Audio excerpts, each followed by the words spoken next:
అప్పుడు నాగేశ్వరరావు గారు స్టేజ్ మీద వస్తుంటే నేను కారు మీద కడేసి కూర్చున్నా.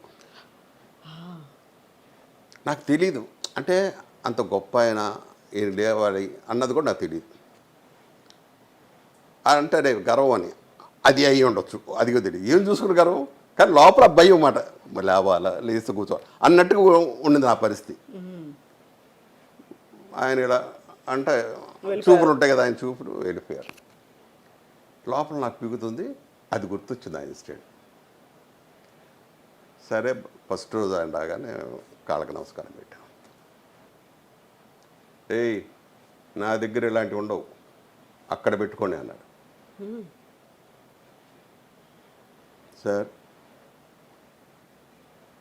మీరంటే గౌరవం, మేము మాకన్నా వయసులో మీరు పెద్దోడు, మేము చిన్నవాళ్ళు, ఎందుకు పెడతా ఉన్న దండం, మిమ్మల్ని కాకా పడతాను కాదు.